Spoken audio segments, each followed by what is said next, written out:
नमस्कार दोस्तों, मैं के मोहन आपका हार्दिक स्वागत करता हूं अपने YouTube channel IAS with Hari Mohan पर। आज हम डिस्कस करने वाले हैं अपने पड़ोसी देश के बारे में, यानी पाकिस्तान के बारे में, जो चाइना की तरह अतिक्रमण करने की कोशिश में आगे बढ़ता जा रहा है और अब भारत का जो हिस्सा है यानी वो गिलगिट बाल्टिस्तान है, उसे अपना प्रोविंस बनाने के लिए जियो स्ट्रेटेजिक लोकेशन चाइना के साथ शेयर करने के लिए यहाँ पर चुनाव करने का डिसीजन ले चुका है और चुनाव करने के लिए हर वो मुमकिन प्रयास कर रहा है जिससे ये हिस्सा उसके कब्जे में आ जाए, जबकि उसको बहुत अच्छे से पता है कि ये मुद्दा अभी यूनाइटेड नेशंस के सामने, सिक्योरिटी काउंसिल के सामने काफ़ी लंबे अरसे से चल रहा है, जिस पर अभी तक कोई डिस्कशन नहीं हुआ है, किसी भी प्रकार का डिसीजन नहीं आया। लेकिन यहाँ पर उसको अपनाने के लिए, उस जगह पर कब्जा करने के लिए चाइना की सपोर्ट से पाकिस्तान पूरे पुरजोर तैयारी कर रहा है। वो बात अलग है कि यहां पर उन्होंने जो भी प्रोजेक्ट्स बनाने की कोशिश करी है,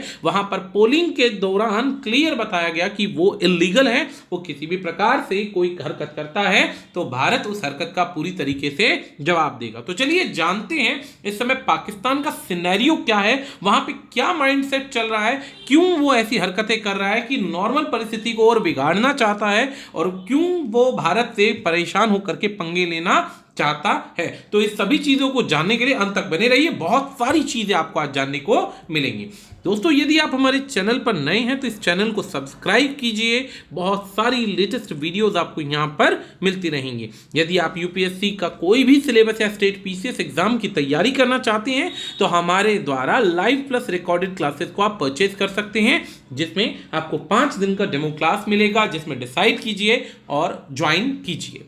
इसके बाद यदि अभी तक आपने हमारा प्ले स्टोर से IAS विद हरि मोहन नाम का ऐप डाउनलोड नहीं किया है तो इस ऐप को जल्दी से डाउनलोड कीजिए। यहाँ से बहुत सारे नोट्स, टॉपिक के असाइनमेंट्स हो गए, क्वेश्चंस हो गए, कुछ बुक्स के लिंक्स हो गए, प्रीवियस ईयर के क्वेश्चन पेपर्स हो गए, टेस्ट सीरीज हो गई और भी बहुत कुछ यहाँ पर आपको फ्री में अवेलेबल हो जाएगा। तो चलिए शुरुआत करते हैं। उससे पहले एक और इन्फॉर्मेशन, यदि अभी तक आप कोई क्विज अटेंड नहीं कर रहे हैं तो टेलीग्राम पर हमारा चैनल है IAS विद हरि मोहन, इस चैनल को सब्सक्राइब कीजिए, नीचे लिंक आपको इसका मिल जाएगा। यहां से आप क्विज अटेंड कर सकते हैं। डेली के 40, 50 to 100 क्वेश्चंस यहां पर डलते हैं। आराम से एग्जाम बेस पर अपने आप को जज कीजिए कि आपकी तैयारी कैसी चल रही है।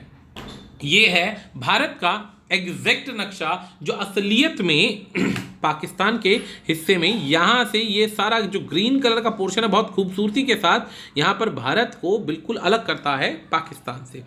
अब ये जो पाकिस्तान का हिस्सा है, इसके अंदर सबसे पहली चीज़, ये यहाँ पर अफगानिस्तान के साथ अपना बॉर्डर शेयर करता है। जैसे कि आप देख रहे हैं, भारत अपना बॉर्डर नेपाल, भूटान, बांग्लादेश, म्यांमार और श्रीलंका के साथ साथ लगभग काफ़ी सारी देशों के साथ में अपना बॉर्डर शेयर करता है। चाइना के साथ भी शेयर करता है, अगर चाइना का अतिक्रमण नहीं है तो तिब्बत के साथ भी शेयर करता है। तो ये सारा का सारा सेक्शन यहाँ पर आता है।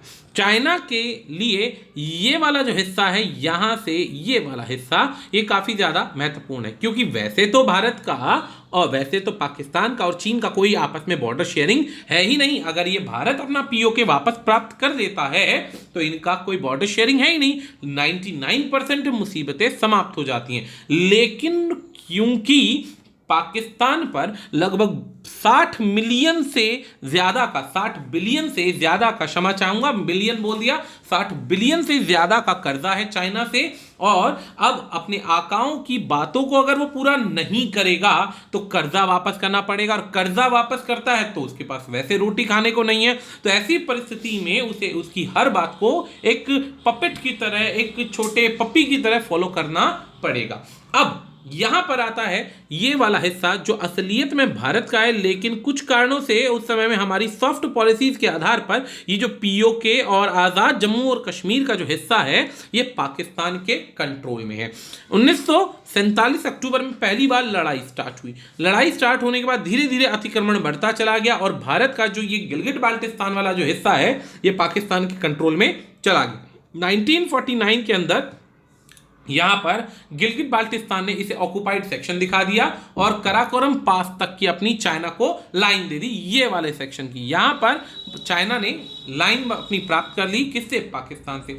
2019 में भारत ने क्लियर कह दिया कि किसी भी प्रकार का अतिक्रमण, किसी भी प्रकार की बातचीत सिर्फ होगी तो पीओके का जो हिस्सा इन्होंने कब्जा रखा है इसे हम वापस प्राप्त करेंगे, उसके बाद होगी। दोस्तों, हमारे देश के नेहरू साहब एक महान व्यक्ति थे। नेहरू साहब ने क्या किया?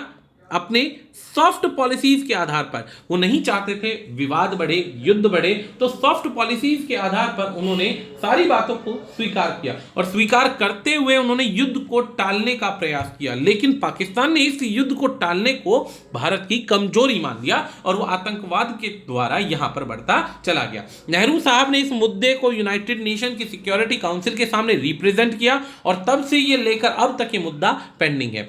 अब चाइना इधर से अतिक्रमण बढ़ाना चाहता है, पाकिस्तान इधर से और चाइना को रास्ता देकर के हमारे देश में बस बढ़ना चाहता है।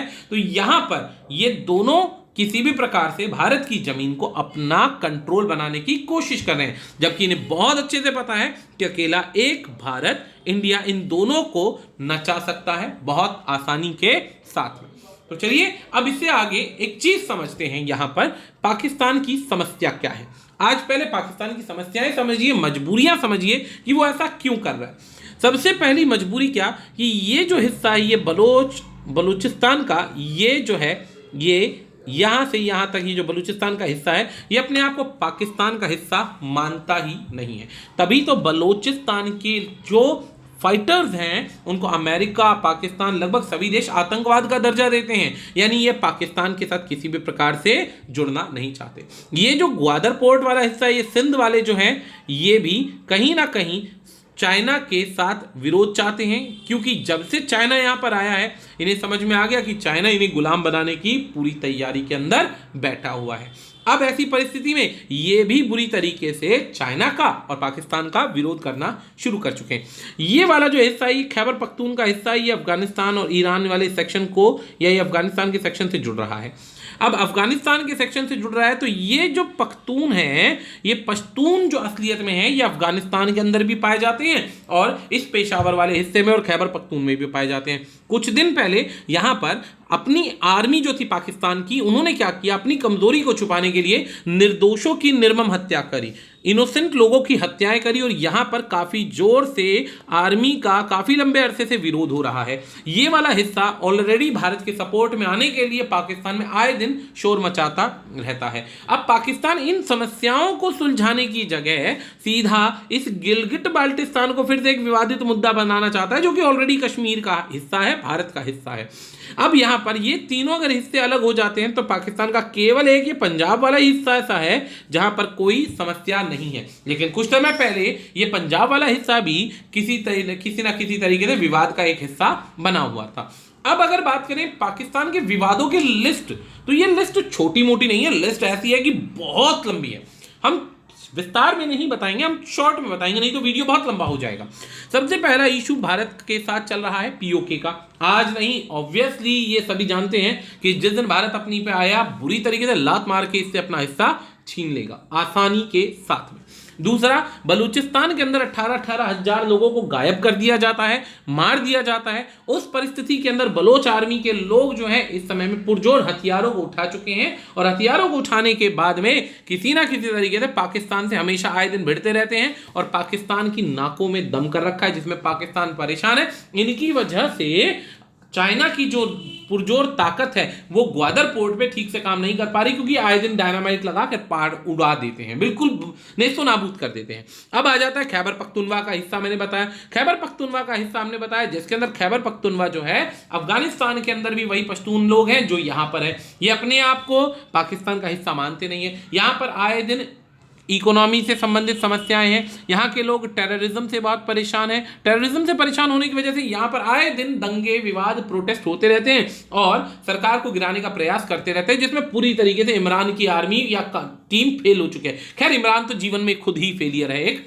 अब आ जाता है ग्वादर पोर्ट की बात। ग्वादर पोर्ट पर चाइना के साथ में पाकिस्तान आर्मी की काफी सारी वीडियोस वायरल हो रही हैं। वो लाते मार रहे हैं, यहाँ के लोगों को पीटते हुए नजर आ रहे हैं और यहाँ के लोग मजबूर नजर आ रहे हैं। सिंध प्रोविंस भी सेम ऐसे ही है, सिंधी लोग भी यहाँ पे अपोज कर रहे हैं जो अपने आप को बिल्कुल अलग हिस्सा मानते हैं। अफगानिस्तान के साथ में यहाँ पर आए दिन इनका प्रॉब्लम चलता रहता है। तालिबान को ये सपोर्ट करते हैं पूरी तरीके से, आतंकवाद को घर में बसाते हैं। अभी पूरे विश्व ने जब इस पर दबाव बनाया तो इसने लगभग 80 लोगों की, 80 आतंकवादियों की एक लिस्ट जारी करी, जिसमें लंबे अरसे से ये कहता आ रहा था कि दाऊद इनका हिस्सा नहीं है, दाऊद इनके देश में नहीं है। लेकिन फाइनली जब पता चला तो दाऊद का इन्होंने नाम लिख रखा था। तो इस तरह तो पता चलता है कि कितने बड़े आतंकवादी हैं। ओसामा बिन लादेन इनके देश में मारा जाता है, तब भी अपने आप को ये इनोसेंट दिखाकर अमेरिका से भीख मांगते हैं। तो कहीं ना कहीं इनके इश्यूज लंबे चलते आ रहे हैं। इकोनॉमी फेलियर इतनी है कि अपने देश में मात्र ये टमाटर जैसी खराब एक छोटी सी फसल नहीं उगा सकते, उसके बाद ये पाकिस्तान वाले भारत को हराने का सोचते हैं। उस परिस्थिति के अंदर कर्ज के इतने जंजाल में है कि लगभग 60 से 67 बिलियन का, 67 बिलियन का इन पर चाइना का कर्जा है। चाइना का कर्जा होने की वजह से चाइना आए दिन इनको बुरी तरीके से परेशान करता रहता है। आपको याद होगा ना, अभी चाइना ने कोरोना वायरस की परिस्थिति में यहां पर कौन कौन से मास्क दिए थे, अंडर गारमेंट्स के बनाकर मास्क दिए थे जो टोटली फेलियर थे, जो भीख में मिले थे लेकिन वो भी बेकार। लैक ऑफ रिसोर्सेज की वजह से अपनी कोई डेवलपमेंट नहीं है।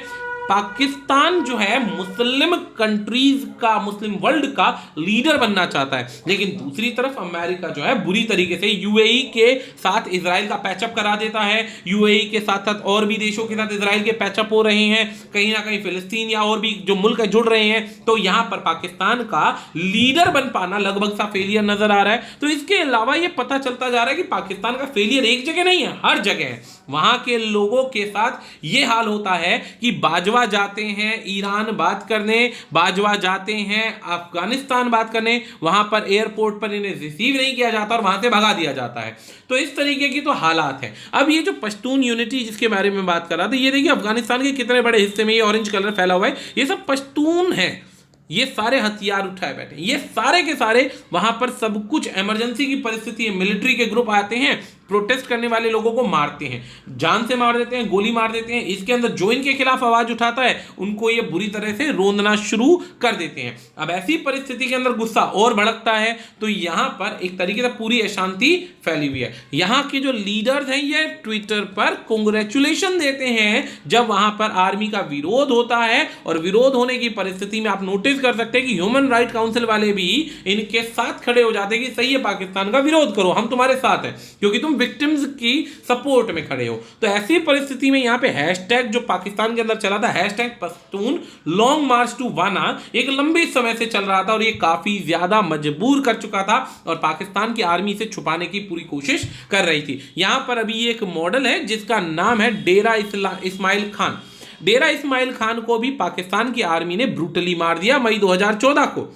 8 स्टूडेंट्स को गायब कर दिया। ऐसी परिस्थिति के अंदर जब मारा गया तो आए दिन उसके बाद में ऐसे बहुत सारे नौजवान यूथ हैं जिन्हें लगातार मारा जा रहा है। उस परिस्थिति के अंदर यहां पर अब इतनी सारी सिनेरियो है, इसके बाद अब पाकिस्तान का आज का जो डर है वो क्या है कि भाई एक तरफ चाइना को पीछे धकेल दिया भारत की आर्मी ने, अपना बढ़ते बढ़ते ये 5 फिंगर से बढ़ते जा रहे हैं और अपनी फिंगर्स पे मजबूती ला रहे हैं गलवान घाटी की तरफ। ऐसी परिस्थिति के अंदर इनको पता ये लग रहा है कि कहीं ऐसा हो कि पाकिस्तान और चाइना से ये अपना जो अतिक्रमण वाला एरिया है पूरी तरीके से खाली करा ले। अब खाली करा ले तो ये पाकिस्तान का डर है कि जो इन्होंने पैसा ले रखा है वो टूट जाएगा, और अगर पाकिस्तान को किसी भी तरीके से पीओके से निकाल देता है तो चाइना तो कहीं भी किसी भी तरीके से यहां पर घुस नहीं पाएगा, ये उसका डर है। इसी वजह से नवंबर 15 के अंदर गिलगित बाल्टिस्तान के अंदर वो इलेक्शन करवाने के लिए आए दिन पुरजोर ताकत लगाता रहता, जोर लगाता है कि भाई यहां पे एक इलेक्शन हो, इलेक्शन होके प्रोविंस हो जाए, प्रोविंस होकर के ये मेरा हिस्सा बन जाएगा, और हिस्सा बनने के बाद में यहां से अपने जो पाकिस्तान के नए पापा हैं उनको ये रास्ता दे देगा। अब ये रास्ता दे देगा तो जाहिर सी बात है वहां पर इसका कर्जा भी माफ हो जाएगा और प्रॉब्लम्स खत्म हो जाएगी, पाकिस्तान को समुद्र, चाइना को समुद्र का रास्ता मिल जाएगा। लेकिन ऐसी परिस्थिति के अंदर भारत ने बुरी तरीके से यहां पर भी इसको अच्छी तरीके से बेइज्जती करी वर्ल्ड के यूनाइटेड नेशन की ह्यूमन राइट काउंसिल के आगे। उन्होंने एक जिनेवा के अंदर जो समिट हुआ वहां पर क्लियर कह दिया, क्या कहा कि पाकिस्तान का कोई लीगल बेसिस नहीं है यहां पर इन एरियाज के अंदर घुसपैठ करने का, इलेक्शन कराने का। ये एक एक डिस्प्यूटेड एरिया है, भारत इसको आज नहीं तो कल वापस ले लेगा। इस परिस्थिति के अंदर ये जो इलीगल एक्टिविटीज है, ये जो अतिक्रमण, ये पाकिस्तान और चाइना की जो होता है ना जगह जगह कम जाने वाली हरकतें, ये किसी भी तरीके से कामयाब नहीं होंगी। वो किसी खरगोश का शिकार नहीं कर रहे हैं कि आसानी से प्राप्त कर लेंगे। ये बाकायदा वर्डिंग्स है वहां पर, क्या है हमारे देश के एक्सटर्नल अफेयर्स के मंत्री की, कि किसी खरगोश का शिकार नहीं कर रहे हो तुम, शिकारी का शिकार करने की कोशिश कर रहे हो और उसमें तुम डूब जाओगे, मारे जाओगे। एक बिल्कुल क्लियर वर्ड्स के अंदर एक वार्निंग, जिसके अंदर क्लियर बोला कि आज नहीं तो कल हम अपनी जगह वापस ले लेंगे। किसी भी तरीके से यहां पर कोई पंगेबाजी करने की आवश्यकता नहीं है। लेकिन अभी भी देखते हैं कि क्या पाकिस्तान इस एरिया में, गिलगित बाल्टिस्तान में इलेक्शन करवा पाने में कामयाब हो पाएगा? क्या भारत उसका विरोध करने में सक्षम हो पाएगा? क्या कहीं भारत को दोबारा से अपनी सॉफ्ट पॉलिसीज के आधार पर पीछे मुड़कर तो नहीं देखना पड़ेगा? इन सवालों के अभी जवाब बहुत सारे हैं, बाकी हैं, जो कि आपके साथ हम डिस्कस करेंगे जैसे ही कोई लेटेस्ट न्यूज़ या लेटेस्ट जानकारी आती है। तब तक के लिए धन्यवाद।